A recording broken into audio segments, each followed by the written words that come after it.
La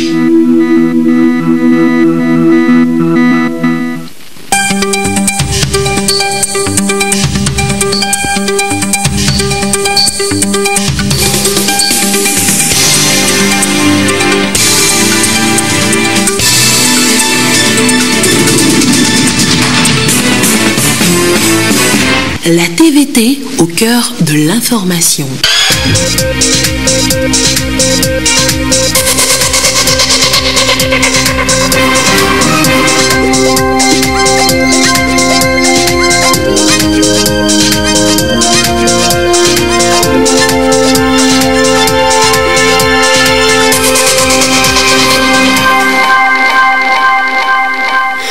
Bonsoir à tous. L'actualité ce soir, l'attente des Togolais au lendemain des élections municipales d'hier dimanche. Aucun chiffre n'a fuité hier à la nuit électorale. La place des mathématiques dans la technologie, de plus en plus d'innovations dans le secteur pousse à l'amour de la discipline. On en parle ce soir dans cette édition. Et puis, ce spectacle grandeur nature au stade omnisport de Lomé hier dimanche, les chevaliers de l'ordre de Saint-Jean étaient en grande parade.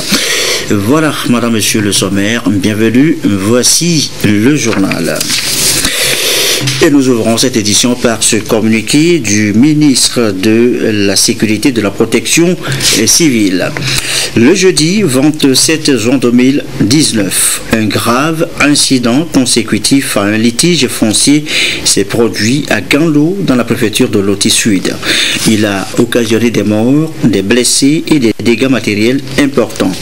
En effet, il convient de préciser qu'un litige foncier datant de plusieurs années et pendant devant la justice oppose les communautés Tchokossi et Nyanya dans la dite localité. Étant donné que les domaines litigieux sont des terres exploitées par des populations paysannes et en attendant toute décision de justice, le juge a autorisé les deux parties à poursuivre leurs activités sur les parcelles qu'elles cultivaient. Malheureusement, ce jeudi 27 juin 2019 et contre toute attente, des jeunes Nyanyans ont surgi et assommé des Tchokossi qui étaient en train de cultiver leurs parcelles. Il s'en est suivi sur les lieux un affrontement entre les deux communautés. Cet incident s'est répandu dans tous les villages de la préfecture, a pris de l'ampleur et s'est poursuivi dans la journée du vendredi 28 juin 2018. On déplore 2 morts, une dizaine de blessés et plus de 50 maisons incendiées.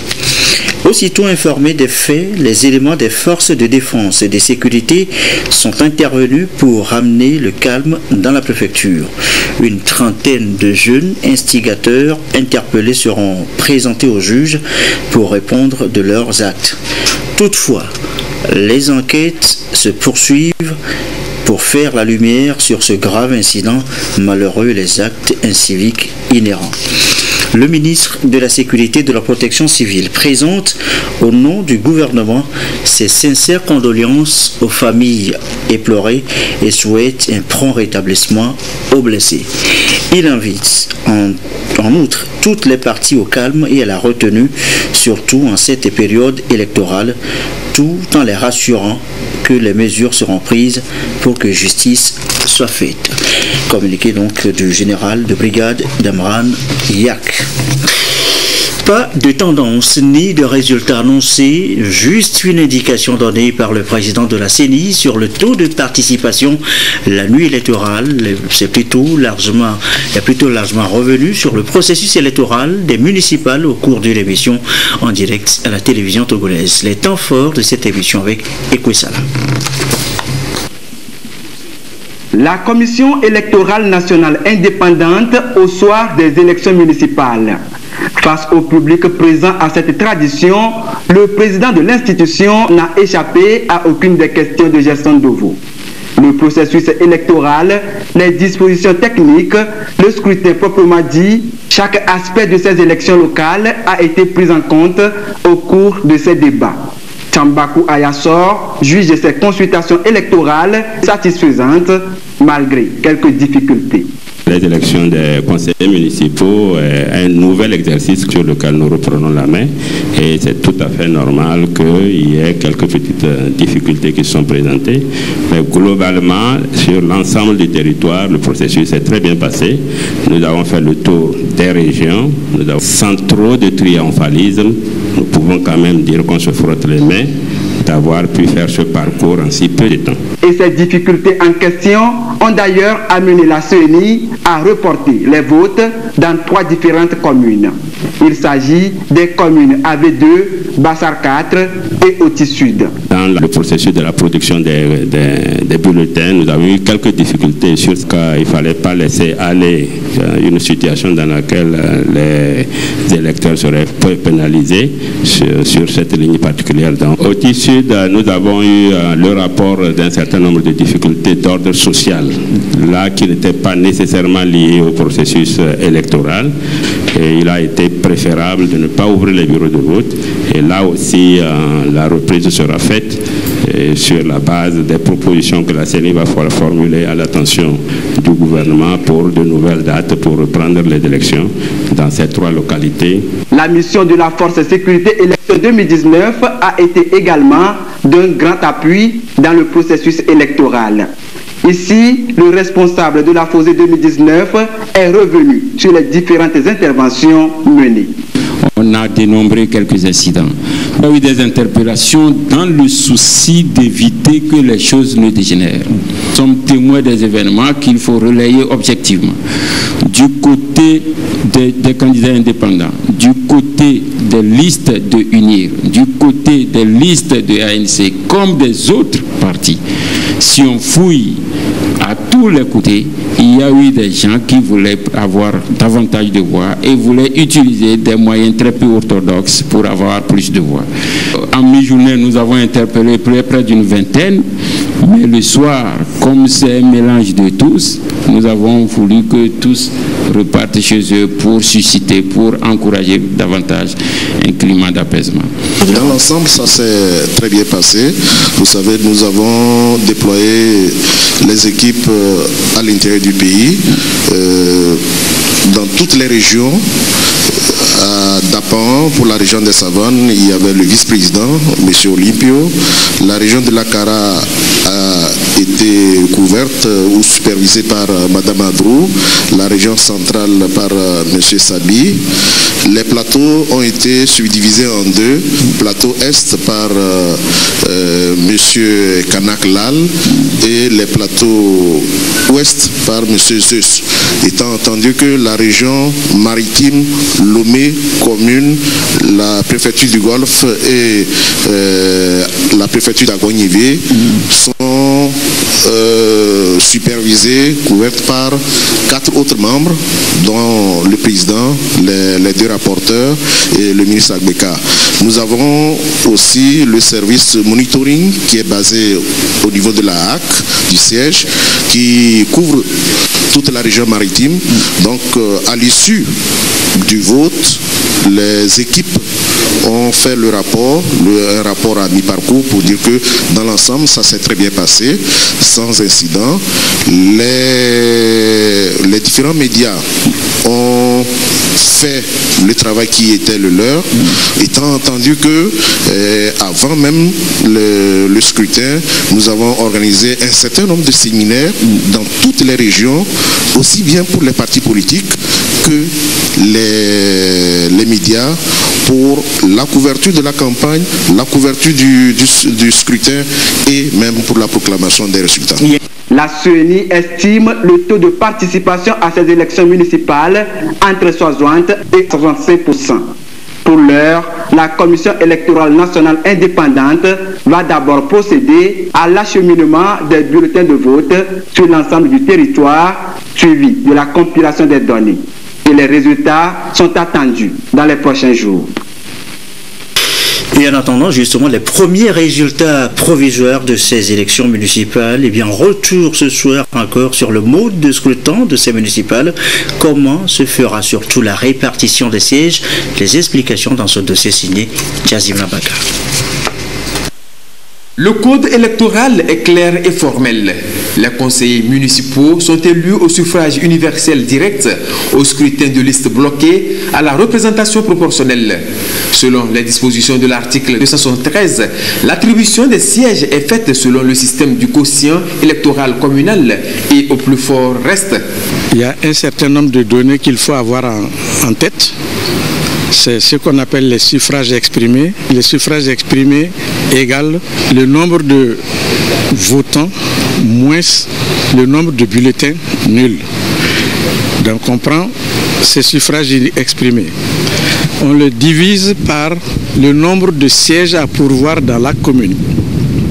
Donc si c'est 15, on met suffrage exprimé divisé par 15, ça donne un résultat. Ce résultat s'appelle le quotient électoral. On prend maintenant les suffrages obtenus par chaque liste et on divise par ce quotient le résultat obtenu par la division là. Il se peut que dans la division, on trouve des chiffres au-dessus de entre 1 et au-delà. Mais on peut trouver aussi des chiffres 0 parce que le score obtenu par la liste est inférieur au quotient électoral, donc c'est 0.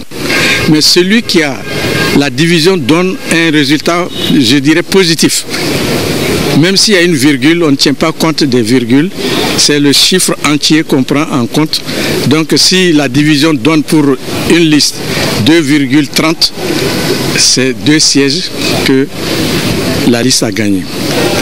Dans un premier tour, on fait la division avec tous les suffrages exprimés. Et on regarde ceux qui ont au moins 1 et au-delà. C'est ça qu'on appelle la première répartition par quotient électoral. Il peut se trouver que on n'a pas pu trouver le nombre de sièges qui est prévu et il en reste. Donc s'il reste, la loi dit il faut attribuer ces restes. Donc s'il reste par exemple 5 sièges à pourvoir, les 5 sièges doivent être attribués au reste. Lorsqu'on a fait la division, on enlève le résultat de la division des chiffres obtenus pour trouver le reste. Et on classe les restes. Il se peut même par exemple que la première liste ait encore un reste supérieur aux autres. La première liste aura encore un conseiller municipal. Donc on classe les restes. Et il reste 3 sièges à attribuer. Le premier en classement, c'est-à-dire qu'il y a le plus fort reste, le nombre le plus grand, lui prend un siège. On passe au deuxième, le deuxième prend le deuxième siège. On passe au troisième, le troisième prend le dernier siège. En principe, avec ce décompte-là, on doit pouvoir attribuer tous les sièges. Le choix de ce mode de scrutin par le législateur n'est pas fortuit. Il présente bien des avantages. Avec ce système, on ne va pas faire un deuxième tour, sauf si la chambre administrative annule entièrement les élections dans une commune. Ce système favorise l'accès des plus petits partis, des plus petites listes au conseil communal. C'est son seul avantage. Parce que si vous avez, ne serait-ce qu'une fois, le quotient électoral, vous avez déjà un conseiller. Les plus grands partis aussi peuvent avoir beaucoup de conseillers, mais quand même ça permet aux petits partis de faire leur entrée. Et l'inconvénient, c'est qu'ils deviennent rois. Ils deviennent rois au conseil. Ils peuvent défaire et refaire les majorités. Il est donc évident qu'en optant pour ce mode de scrutin, les plus hautes autorités togolaises veulent ancrer et consolider la démocratie au Togo dès la base avec le jeu des alliances. L'option permet également de mettre ensemble les compétences des différentes forces vives au service du développement concerté et inclusif des communes. Cela traduit de fort belle manière la vision du chef de l'État, vision cristallisée dans le plan national de développement PND 1822 qui veut qu'aucun Togolais ne soit laissé de côté dans la gestion des affaires et des biens publics. Et voilà donc la répartition donc des sièges par un système algébrique. Et elles sont aujourd'hui partout avec le monde actuel, la technologie avancée, les mathématiques sont de plus en plus sollicitées, élèves, étudiants sont incités de plus en plus à l'homme depuis ce matin à se familiariser avec les modèles les plus innovants. Carmen Matiakapo. chercheurs, étudiants en master, doctorants et experts en mathématiques échangent et partagent leurs expériences pour mieux contribuer au développement des mathématiques en Afrique et dans le monde. Pendant 2 semaines, ces acteurs venus de différents pays de l'Afrique de l'Ouest et du Centre vont revisiter les théorèmes couramment utilisés dans la recherche de solutions aux différents problèmes de la société. À ces écoles mathématiques africaines, il sera principalement question d'initier les étudiants aux modèles mathématiques les plus innovants. Dans le domaine des mathématiques, nous avons souvent des difficultés à accueillir des gens parce que les gens ont souvent l'idée que c'est un domaine complexe. Et donc, le fait d'organiser ce genre d'école permet de démystifier l'idée que les gens, l'appréhension que les gens ont vis-à-vis des mathématiques. Et ça permettra un mélange entre les jeunes chercheurs, n'est-ce pas, de l'Afrique et avoir d'autres expériences pour pouvoir mieux partager leurs connaissances, n'est-ce pas, à travers le monde entier. Les écoles mathématiques africaines sont à leur 2e édition au Togo. Elles constituent donc une occasion véritable de donner aux passionnés des maths les bases de l'intelligence artificielle. Ça permettra à l'Afrique de former ses produits en mathématiques par les Africains. Parce que chaque pays a ses champs disciplinaires, ses compétences. Aujourd'hui, on ne peut rien faire sans passer par le TIC. On ne peut rien faire sans passer de la technologie. On veut maintenant faire connaître quelle est la capacité des mathématiques dans l'innovation technologique. Au cours de ces 2 semaines, on verra les modèles qui permettent d'interpréter les phénomènes dans le sens de la technologie. Les enquêtes réalisées au Togo montrent que les proportions des apprenants des séries scientifiques et des enseignants en mathématiques sont faibles. Il en est de même sur tout le continent.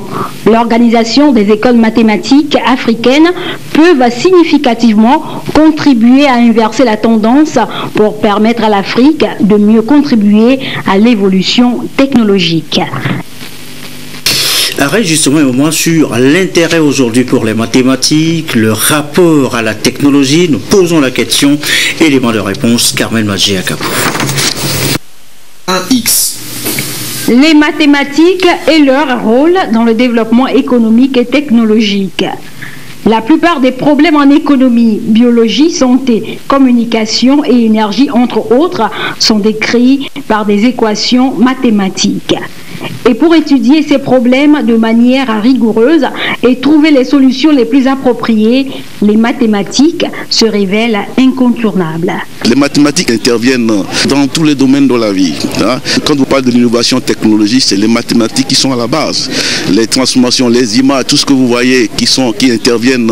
Par exemple, quand on parle d'innovation, c'est quoi d'abord là? C'est le mode de production ou bien le mode de génération.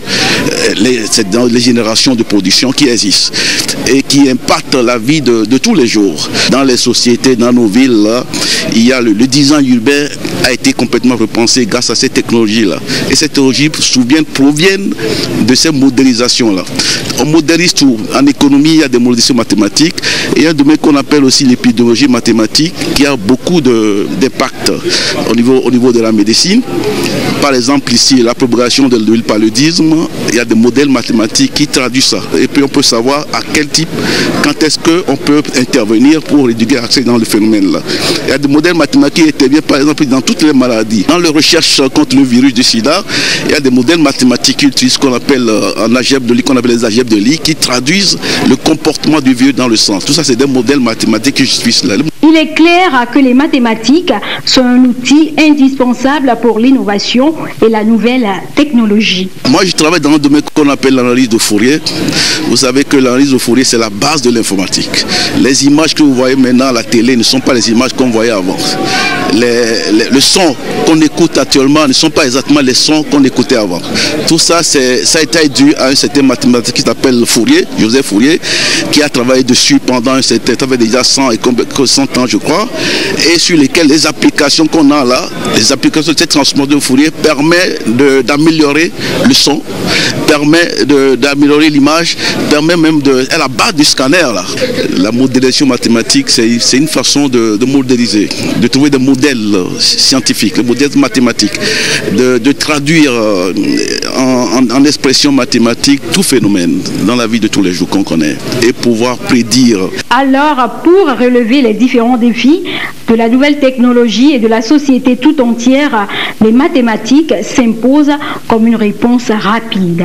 Il convient, comme le disent les experts en calcul, de développer de nouvelles méthodes en continu pour répondre aux demandes et résoudre les problèmes les plus complexes de la technologie et du numérique. Autre sujet évoqué ce soir, les assises africaines sur la télédermatologie. Nous y sommes. C'était la semaine dernière à Lomé, les échanges entre dermatologues présents dans notre capitale, le compte rendu de Ekwesala. Ce dernier jour, des deuxièmes assises sur la télédermatologie africaine a traité essentiellement des questions liées à l'albinisme en Afrique. La parole est donnée aux associations d'albinos des pays ici représentés d'exposer les différentes actions menées dans leurs pays respectifs et les difficultés rencontrées dans la prise en charge des personnes atteintes de cette maladie. 2 jours d'intenses travaux qui se sont achevés sur de beaux auspices. Alors il nous a semblé très important à la suite de la journée consacrée à la télédermatologie d'aborder la question des personnes atteintes d'albinisme parce que évidemment le lien c'est la nécessité d'avoir des soins dermatologiques, une nécessité vitale chez les personnes atteintes d'albinisme. Nous avons pu ainsi faire le point sur les programmes en cours et aussi lancer très officiellement le nouveau programme au Togo. Comme acquis direct de ce rendez-vous de Lomé, la Fondation Pierre Fabre va accompagner l'Association nationale des albinos du Togo dans la mise en œuvre de son projet de prévention et de prise en charge des maladies cutanées des personnes atteintes d'albinisme. Le projet va durer 3 ans. Nous sommes fortement exposés au cancer de la peau en raison de l'exposition aux rayons solaires. Dans le cadre de ce projet-là, on a voulu agir sur la prévention pour éviter que les personnes qui ne sont pas encore atteintes de ces cancers-là ne le soient jamais et celles qui le sont déjà puissent recevoir des traitements appropriés. Et les spécialistes en dermatologie se sont séparés pour se retrouver dans 2 ans. Mais pour l'heure, le pays qui va accueillir les 3e assises sur la télédermatologie africaine n'est pas encore connu. Et qu'en est-il justement de la dermatologie, la télédermatologie au Togo? Il y a en effet 1 an que la pratique a été initiée chez nous. Quel bilan donc après 12 mois d'exercice? Eh bien on voit ça dans ce dossier de la rédaction de Céciné Ekwesala. L'urticaire, la gale, la teigne, le zona. Des maladies de la peau dont les spécialistes sont encore peu nombreux pour les traiter.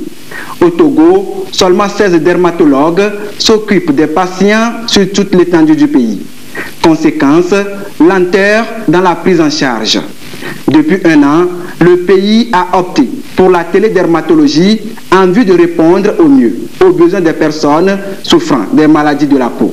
Comme il n'y a pas assez de dermatologues au Togo, on forme des paramédicaux, notamment les généralistes, les assistants médicaux, les infirmiers qui dirigent les centres périphériques, notamment les infirmeries, les centres médico-sociaux, sur la prise en charge des maladies dermatologiques courantes. On les apprend aussi à prendre des photos.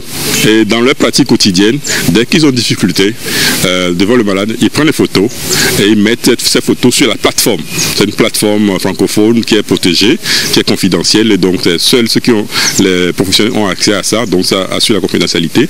Et maintenant, nous les dermatologues qui sont à Lomé, on va sur la plateforme de façon instantanée, ou plus ou moins 4 heures de décalage. On regarde l'information qu'il nous a envoyée en termes d'histoire de la maladie, de malade, de l'âge, de sexe. La photo qu'il a envoyée en fonction qui montre la maladie, et maintenant on répond, on l'aide à faire le diagnostic correct et on le propose aussi un traitement approprié. Il y a des affections plus compliquées où dans ce cas le malade a voulu se déplacer à Lomé. Mais globalement, sur 7 malades sur 10 vus dans ces centres périphériques-là peut être pris en charge à travers la dermatologie en améliorant la qualité de diagnostic et de traitement. Le projet est entré dans sa phase pratique il y a seulement 1 mois. Et déjà, plus de 200 cas sont traités via la plateforme. Ceci grâce aux médecins formés dans quelques centres de santé périphériques du pays. On était surpris même de l'engagement des professionnels. C'est vraiment un point positif. La première semaine, on a réglé le problème d'Internet. Il y a des zones où l'Internet n'est pas très fort. Et donc, pour envoyer les images, ça prend du temps. Mais passer ce problème d'Internet, la plupart sont très engagés. Et tous les centres envoient pratiquement 3 à 4 cas par semaine. Ça montre qu'il y a quand même besoin.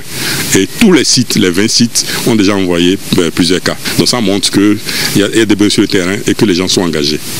Le Togo est le 3e pays de la sous-région à opter pour la télédermatologie après le Mali et la Mauritanie. L'expérimentation de ce dispositif va durer 5 ans. 5 ans au bout desquels 100 professionnels de santé devront être formés dans ces centres de santé périphériques des différentes régions du pays. Les résultats enregistrés en seulement 1 an le prouvent. Le pays est sur la bonne voie. Et puis ça là, merci. J'allais un peu de spectacle avant de refermer cette édition du soir. Grande démonstration des chevaliers de Saint-Jean. La parade a eu lieu dimanche au stade omnisports de Lomé. Le public semble être conquis. Le récit de Lucassi. Grande démonstration de parade des chevaliers et dames auxiliaires de l'Ordre international de Saint-Jean du district 1 de l'archidiocèse de Lomé et du diocèse d'Aného. Dans leurs différentes composantes, ils se sont présentés au public venu les découvrir. Organisation ecclésiastique, l'Ordre international de Saint-Jean défend les valeurs de l'Église catholique romaine. Elle s'évertue à inculquer à ses membres les principes du christianisme, la pratique des vertus civiques et patriotiques. Nous faisons des formations sur le plan social, nous faisons des formations sur le plan spirituel et la formation paramilitaire. Nous faisons la promotion des bonnes œuvres, nous faisons la promotion de parole de Dieu et nous collaborons avec les prêtres sur les paroisses pour la bonne marche de leurs activités. Et nous fêtons notre fête patronale le 24 juin, qui est Saint-Jean. Les 3 bataillons que compte le district 1 ont compétit entre eux. Ils ont présenté chacun des manœuvres chorégraphiques et rythmées.